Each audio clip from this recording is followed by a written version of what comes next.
Boa tarde. Como vocês estão? Como passaram de terça-feira? Vamos iniciar a nossa formação de hoje, pedindo que a Virgem Maria convide o seu divino esposo, o Espírito Santo, para nos guiar nessa jornada. Então, iniciemos em nome do Pai, do Filho e do Espírito Santo. Amém. Ave Maria, cheia de graça, o Senhor é convosco. Bendita sois vós entre as mulheres, e bendito é o fruto do vosso ventre, Jesus. Santa Maria, Mãe de Deus, rogai por nós, pecadores, agora e na hora da nossa morte. Amém. Vinde, Espírito Santo, enchei os corações dos vossos fiéis, acendei neles o fogo do vosso amor. Enviai o vosso Espírito, e tudo será criado, e renovareis a face da terra. Oremos, ó Deus, que instruíste os corações dos vossos fiéis com as luzes do Espírito Santo. Fazei que apreciemos retamente todas as coisas segundo o mesmo Espírito e gozemos sempre das suas divinas consolações. Por Cristo nosso Senhor. Amém. Nós estamos, então, na nossa segunda estrela, a Virgindade Perpétua da Virgem Maria, né? De Maria Santíssima. E nós vimos, na terça-feira, encerramos com essa citação de São Tomás de Aquino, onde ele diz que convinha que aquele que é filho único de Deus fosse virginalmente concebido ao se fazer carne, para que a natureza humana do Salvador fosse isenta do pecado original. Ficava bem que não fosse formado como de ordinário, ou seja, igual a todo mundo, pela via seminal, mas pela concepção virginal, nascendo segundo a carne de uma virgem. Cristo mostrava que seus membros deviam nascer segundo o Espírito dessa virgem, sua esposa espiritual, que é a Igreja. Então, nós precisamos nascer segundo o Espírito da esposa espiritual de Jesus, que é a Igreja. Então, o nascimento de Jesus é para nós um exemplo, né? Uma coisa a ser seguida para nós nascermos segundo o nosso Espírito, aliás, segundo o Espírito Santo, né? Segundo o nosso Espírito. O nosso Espírito precisa nascer da Igreja. Então, nós precisamos ter a Igreja como nossa mãe espiritual.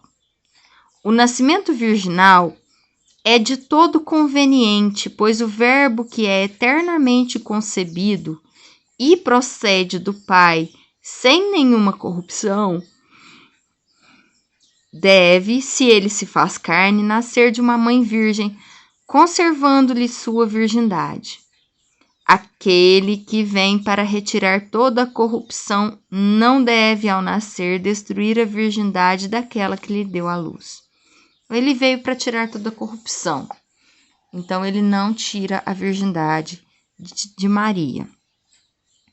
Santo Agostinho, comentando um texto simbólico do profeta Ezequiel, diz: o Senhor me disse, esta porta ficará fechada, não se abrirá e nenhum homem passará por ela, porque o Senhor Deus de Israel por ela entrou. Ezequiel 44, 2. Então, comentando esta passagem, Santo Agostinho diz: o que significa há na casa do Senhor uma porta fechada, senão que Maria será para sempre intacta? E o que significa nenhum homem passará por ela, senão que José não a possui? E o que significa esta porta ficará fechada para sempre, senão que Maria é virgem antes do parto, virgem no parto e virgem depois do parto? Então, essa explicação de Santo Agostinho, a partir do profeta Ezequiel.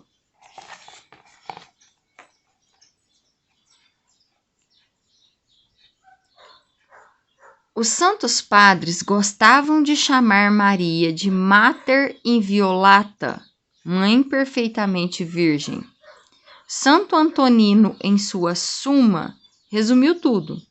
Mãe de todos nós em plena virgindade. Mãe que, por primeira, independente de preceito, conselho ou exemplo de outros, ofertou a Deus o presente de sua virgindade. Então, olha aqui, ó, ela foi a primeira que ofertou a Deus o presente da sua virgindade. Então, um presente a Deus. E assim gerou todas as virgens, à medida que são virgens por imitação de sua virgindade. Eu comentava que diversas virgens foram martirizadas, especialmente, na época das grandes perseguições romanas, e que uma das coisas que mais deixava os romanos furiosos era tentar tirar-lhes a virgindade e não conseguir. Os grandes prodígios que eram feitos para que eles não conseguissem levar a cabo a virgindade daquelas moças que se recusavam a se casar, que se doavam a Deus, seguindo o exemplo, em imitação da Virgem Maria. E ainda deu o exemplo de Santa Luzia, mas muitas outras virgens se tornaram mártires por causa de sua virgindade. Preferiram morrer a quebrar os votos, deste presente dado a Deus. E assim os santos padres não se cansavam de exaltar a virgindade de Maria. Virgem quando gerou a luz, sem ficar com nenhum sinal, como outrora a sarça de Moisés, que ardia em fogo, sem se consumir, dizia Santo Efrem. Ou como Santo Epifânio, virgem ainda mais pura depois do parto. Ou São João Crisóstomo, virgem que permaneceu virgem, mesmo sendo verdadeiramente mãe. Ou São Gregório Magno, virgem que deu à luz e, enquanto dava à luz, duplicava a virgindade. Por estes testemunhos inequívocos, vemos que tanto a concepção virginal quanto o nascimento de Cristo foram miraculosos. Gente, nós acreditamos em milagres. A nossa Bíblia está cheia dos milagres que Jesus realizou. Por que não iríamos acreditar no nascimento e na concepção de Jesus de forma miraculosa? Embora incompreensível para a nossa inteligência, o parto virginal de Maria é uma verdade de fé. Gente, verdade de fé não pode ser questionada, viu? Que devemos acolher em virtude da obediência da fé. Só quem está disposto a crer que para Deus nada é impossível pode acolher com devoção e gratidão as verdades místicas do Filho eterno de Deus e da sua concepção e nascimento virginais. A virgindade é dom e graça de Deus. Ela é um bem da igreja ao qual todos são chamados, mesmo os que não vivem na própria carne como os casados. Devem vivê-la no próprio coração pelos sentimentos, pensamentos, palavras e ações. Em tudo devemos ser virgens como Maria o foi. Então, gente, eu falava um pouquinho sobre o quanto o nosso mundo está sensualizado e o quanto está difundido que isso é o certo. Nós precisamos, desde os mais pequeninos, ensinar a virgindade como uma grande dom, como uma coisa boa. Há pessoas, inclusive, que têm vergonha de sua virgindade quando são adolescentes, quando são jovenzinhos. E isso deveria ser motivo até de orgulho. É uma coisa impressionante. Até para tirar foto, as pessoas fazem poses, caras e bocas, remetendo à sensualidade. Pessoas que muitas vezes são de igreja, pessoas que muitas vezes são cristãs, porque virou um câncer na nossa sociedade, o excesso de sensualidade. Então as pessoas precisam acordar urgentemente para a beleza da inocência. Cuidar dos filhos e filhas para que não percam sua inocência tão jovenzinhos, né? Não usar roupas tão peladas, não usar roupas tão sensuais, buscar a modéstia, buscar viver e ensinar, né? Nunca é tarde para que a gente possa aprender, nunca é tarde para que a gente possa recomeçar. Tanto que aqui está dizendo que aqueles que são casados podem viver a virgindade pelos sentimentos, pelos pensamentos, pelas palavras e ações. Então aqui a gente até poderia usar a palavra inocência. Não aquela inocência boba de ser passado para trás com qualquer coisa. Não. A inocência de buscar não, dizer não à malícia. A inocência de purificar os nossos pecados, os nossos pensamentos pecaminosos. A inocência, né, de pensamentos, palavras, atos, ela se faz urgente na nossa vida de igreja, na nossa vida de comunidade. Hoje em dia tudo é muito besteirento, as músicas são toscas, né? Então fala-se cruamente sobre o sexo como se ele fosse uma coisa que todo mundo faz como respira. E não é assim, e não deve ser assim. Nós precisamos acordar para que os nossos filhos, para que a nossa igreja ainda tenha pessoas que doem a Deus a sua inocência, né? Os casados doam aí a sua fidelidade um ao outro, o seu amor conjugal de uma maneira santa e santificante. Vamos, então, fazer aí um esforço para conhecer melhor o que é a modéstia, como viver a modéstia e buscar viver essa modéstia nos dias atuais. Mas voltando aqui, né, depois dessa parte, a virgindade sempre foi para a igreja um sinal inconfundível de liberdade interior. Então, né, liberdade não é usar o seu corpo para fazer dele um instrumento, um objeto, e sim você saber que você não tem a obrigação de ir com a maré, né? Inconfundível de liberdade interior, de atenção e consagração integral a Deus. E como dizia o Papa João Paulo II, de capacidade de lançar o olhar para além dos confins do mundo temporal. Este mundo que nós estamos, ele é temporal, ele vai passar. Ele não vai permanecer, né? Ninguém fica para semente, nós todos vamos morrer. Então, aquele que consegue ser virgem, né? Que seja pelo menos inocente, né, nos seus pensamentos, que seja uma pessoa pura, purificada. Essa pessoa tem uma liberdade que não aprende neste mundo. Uma liberdade interior que torna ela desapegada das coisas deste mundo. Porque a pessoa que está presa nos bens dessa terra, ela não consegue amar a Deus de maneira eficiente, eficaz. Então, não só a virgindade física, mas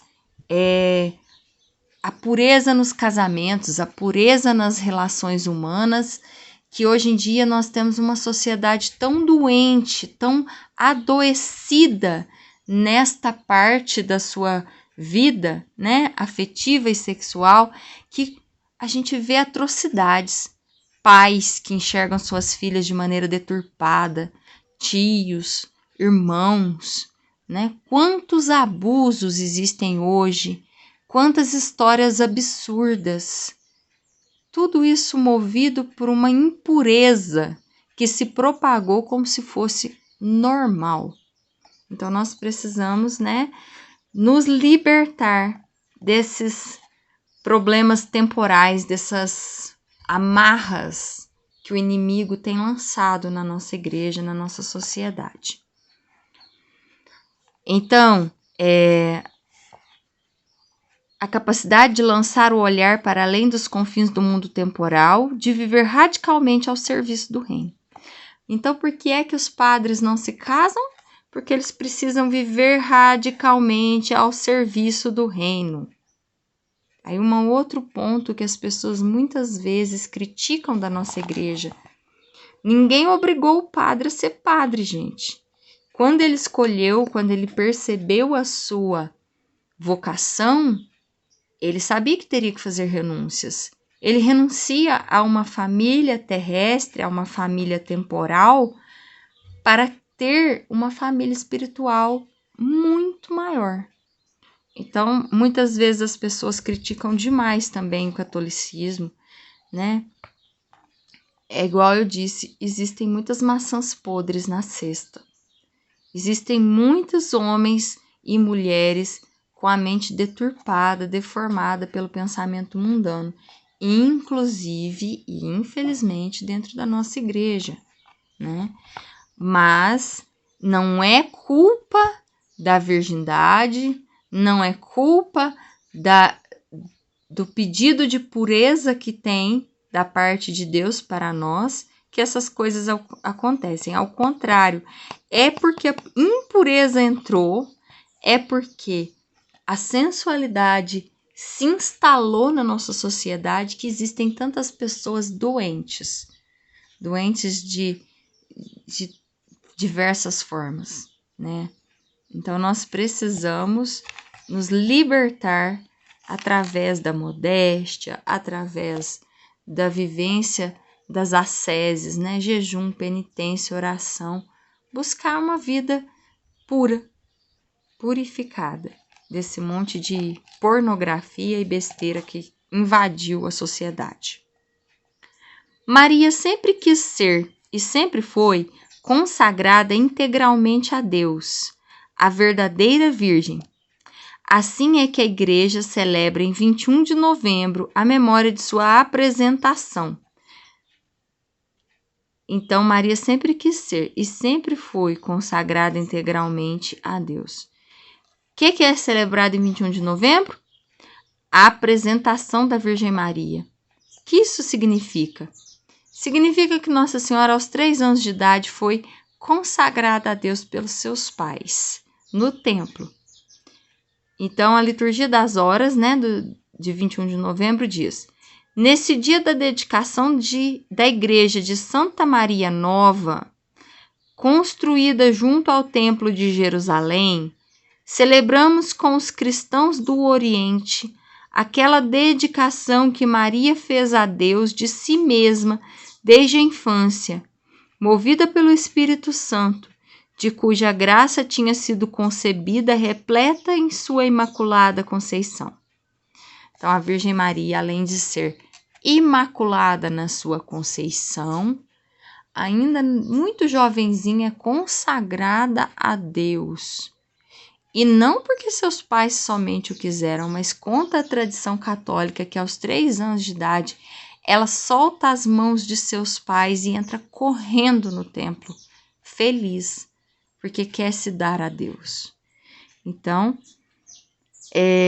embora essa consagração de Maria ao templo não tenha sido narrada por nenhum livro da Bíblia, é apresentada com riqueza de detalhes pela tradição.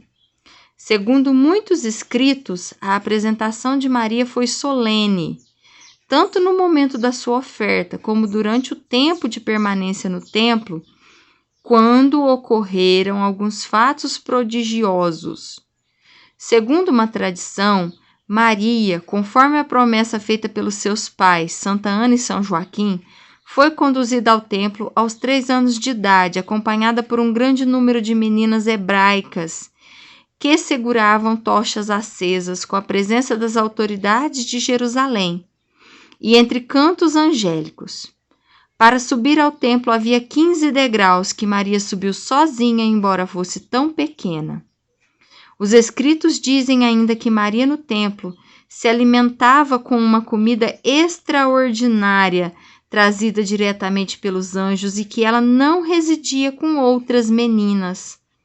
Foi de fato por meio deste serviço ao Senhor no templo que Maria preparou seu corpo, mas sobretudo sua alma, para receber o Filho de Deus. Então, a tradição da Igreja Católica mostra, né, que a Virgem Maria se consagrou a Deus desde a mais tenra idade. Nós vamos ficar por aqui essa semana. Vamos aí remoer essas coisas, né? Ruminar, ver se entra em nosso coração, em nossa cabeça.